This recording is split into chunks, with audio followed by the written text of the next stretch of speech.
What's going on, guys? Crypto Renegade here. In today's video, we're going to be doing a hardware wallet comparison side by side between the brand new Trezor Safe 3 hardware wallet and the SafePal S1 Pro crypto hardware wallet. Which of these wallets is going to be best for you? And they're both under $100, so they're very budget friendly, but very high quality, yet very different. Stay tuned, you do not want to miss this one. All right, guys, welcome back. So in today's video, I wanted to compare these two wallets because one, there's very few wallets that are under $100 that are actually comparable. These two are very different in terms of their security models and the way that they interact and that they operate, but they're from two highly trusted brands, and I've spent the last several days testing them thoroughly, sending, receiving, testing all the features, and so on. So I wanted to dive in and cover the three main categories that we cover here, and then also comment and let me know down below if there's anything else you want me to cover in these types of videos between these three categories. But I think when people make a hardware wallet decision about which one they'll buy, they typically look at the security, the form factor, the user experience. That's the first category. Second is the overall coin support, what third-party wallets are used, what blockchains or specific coins, any specific NFTs or third-party wallets that are used. And then third and final thing, of course, we look at is price, because price is king in a lot of areas. Of course, you don't want price to dictate how secure your crypto is, so maybe this is one of the things you don't trade off on. But with that said, these are both budget friendly, so they both come in at under $100. Let's go ahead and start with the Trezor Safe 3. So if you saw the unboxing video, I went into how they kind of changed the form factor. It looks very similar to the Trezor 1 that they did. It's slightly bigger, but they've upgraded the materials. They still have the two mechanical buttons here that you can see on the front for sending and receiving. And of course, you have a small OLED black and white monochromatic screen. This is for authorizing and signing transactions. On the bottom, they've moved to a universal USB-C port, and this is used only with a USB connection. So this is used with the Trezor Suite application on your desktop. So whether you have a Mac or whether you have Windows or Linux or whatever it is, you can actually use this on the desktop app, as well as it works with third-party wallets. So this is actually quite a big upgrade from the Trezor 1. And honestly, it's very similar to the Trezor Model T in a lot of ways, but I'll go in depth on that in a different video. They upgraded the materials. Obviously on the back, you can choose different colors. They have like a brushed silver here is what they sent me. You can get gold, you can get rose gold, you can get black. So there's a lot of different options, but they've definitely stepped up the quality. It's a lot thicker, it's a lot higher quality plastic. They're sticking to their roots, in my opinion, of what made Trezor great to begin with. Obviously it looks very similar, but they've just completely made it robust. So let's talk about the security now that we've kind of talked about. The form factor hasn't changed much, other than you get a better screen, it's a little bit bigger, and you get a USB-C port.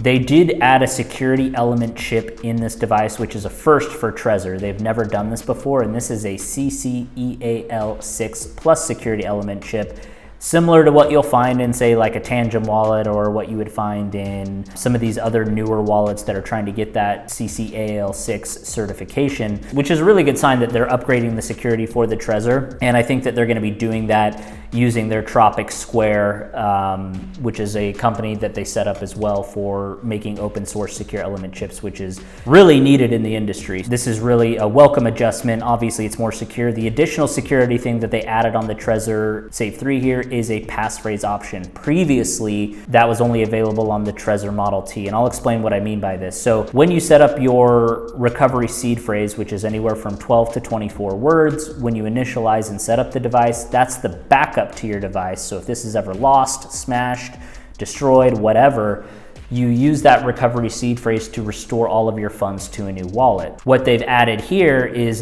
in order to restore all your funds, you need those 12 to 24 words plus a custom password that you set. So it makes it a lot harder for someone to come across your seed phrase, take it and import it and steal your funds. It's also going to require a master password that you set. So a very welcome security upgrade for the Trezor Safe 3. As far as the overall user experience, I'll be honest, it's very similar to the Trezor Model 1 and the Trezor Model T. You confirm every change that you make or every transaction on the device itself.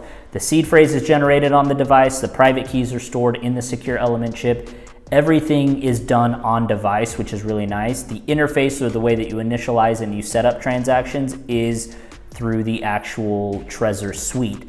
You can also send Bitcoin directly to this. So you can actually have a QR code on the device and send it directly to the device. But again, it does still have to be logged in or attached to the Trezor suite. That's the only thing I would say on this that makes it difficult, is if you're not tethered to a computer, you can't really use it. But it is a very user-friendly, and it is a very welcome upgrade to all of the things that they've done with the Trezor Model 1. So that's my initial review and impressions for the design, security, and form factor of the Trezor Safe 3. Now, the SafePal S1 Pro, honestly, just to make this a little bit shorter, because I went in depth on a different video on this, but this is basically the same form factor with a few minute changes as just the regular S1 by itself. And so there's a few key hardware changes they made. They made a aluminum alloy body and the screen on the front of this a lot tougher. Part of the thing that I don't like about it is you can probably see in the video here that it has a lot of fingerprints, and it's basically a lot harder to see this using the sunlight. They've used an upgraded kind of like laminate display.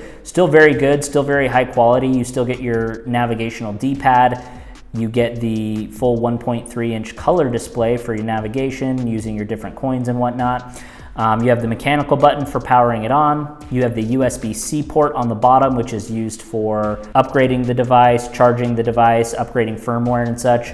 And then they did upgrade a better camera, so it's better in low light. It's got a bigger aperture. They moved it from the corner all the way to the center to make it easier to pick up. And so the overall user experience by far is improved from the SafePal S1. Now, of course, if you don't know, this is an air-gapped device. It uses this camera to scan QR codes, and everything is transmitted wirelessly. So there are no wires, there is no Bluetooth, no NFC, no wireless communication whatsoever, which does make this extra secure. And it's air-gapped, so you're only using the camera here to transmit and transact. Now, this does have an iOS and an Android app for you to use, whereas this one is a desktop application.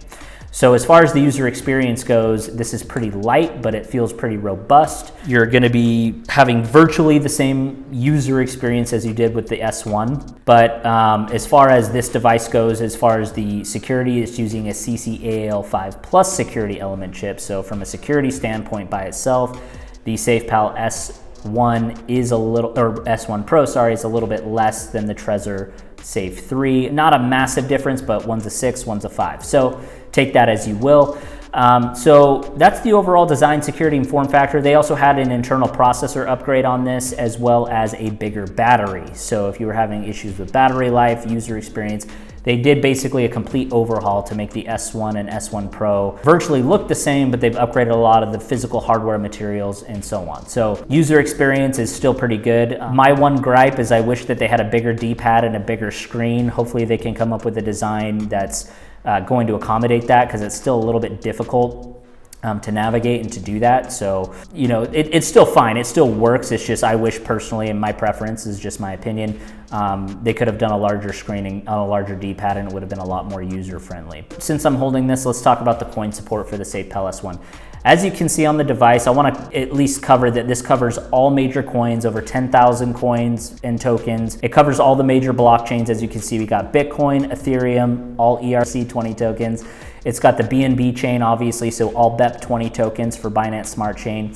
It's added a new coin for a new blockchain for Aptos support. It's got Cosmos, it's got Avalanche, Bitcoin Cash, Cello, Dogecoin, Polkadot blockchain, huge fan. Ethereum Classic. It also added support for Optimism and Arbitrum. If you like those coins, Glimmer or Moonbeam, one of my favorites. Injective Protocol, Kusama, also one of my favorites. Terra Classic, if you're still holding those. Matic, Solana blockchain, Ripple, Stellar, and Tron. So it covers a lot of different blockchains and tokens. And as far as coin support goes, this is pretty well covered. I mean, it also supports MetaMask, Trust Wallet, other third-party wallet integrations, as well as these are all the coins that are natively working using the SafePal app on iOS and Android. And that user experience is extremely done well, in my opinion.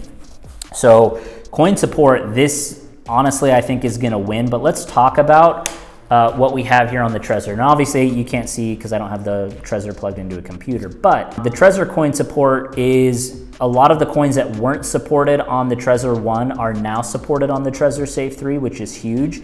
This does not mean that this will support every coin that the Trezor Model T does, but you know, for example, they recently added on this XRP, Cardano, those blockchains that were wanted. Obviously your Bitcoin, your Ethereum, all your ERC20 tokens, Polygon Matic, Litecoin, Binance Smart Chain, BEP20 tokens, Avalanche. I will say the one thing that I noticed that I don't like is that even though these aren't necessarily my favorite coins or blockchains, this does not support Solana blockchain, the Polkadot blockchain, the Tron blockchain. Those are just a few notable things that are missing, and they don't unfortunately have any third-party wallet support for those as of filming this. So a little bit of a missed opportunity, but you're still gonna have some coins and some tokens, and I'll leave a link down below in the description for you to see if your specific coin or blockchain or tokens are covered on this device. Overall, it's gonna cover a vast array of third-party wallet support, My Crypto Wallet, My Ether Wallet, MetaMask, Rabby, you know, just a few to name, and then of course the Trezor Suite, and the Trezor Suite's the main point, which I think is pretty thorough, and they've done a really good job on it. So obviously in round one, Trezor won from a security element chip standpoint, but from a user experience standpoint, I think the SafePal, because it's wireless and it's air gapped, is gonna win. So I'll let you make your judgment as far as which one's more secure. They're both very secure in my opinion. In round two, when we're talking about coin support, the clear winner is gonna be SafePal. They just have a lot more robust support, token and blockchain support. As of shooting this, I know that Trezor is working on adding third-party wallet integrations as well. So I expect to see a lot more, and they've added a ton of coin support for Trezor Safe 3 that they didn't have on Trezor 1. So take that as you will, but SafePal is gonna win this round. Now let's talk about the third and final category, which is price. And then I'll tell you, of course, if I could only pick one of these wallets for under $100, which one I would pick. As a quick disclaimer, check my links in the description. Not only does it help me on the channel as well, but if you do decide to buy with any of the links down below, I will always have the best price online that you can possibly get, as I'm partnered with these companies. So as of, you know, shooting this around Black Friday of 2023, you're probably gonna get the best possible deals that you can get, period. Although they do have several deals throughout the year and various things that happen, and just keep that in mind. But with that disclaimer out of the way, the full retail price right now on the Trezor, brand new Trezor Safe 3 is $79 US. Very affordable and very comprehensive for what you get. The full US price on the SafePal S1 Pro is currently $89.99 or $90. So they're very close, $79 and $90. There's about an $11 difference between these two. So they're both under 100, which is pretty standard for hardware wallets these days. I mean, pretty much every hardware wallet is gonna be, you know, in that around $100 range until you get into the sort of mid-tier and upper tier echelon of wallets, but both are very affordable. So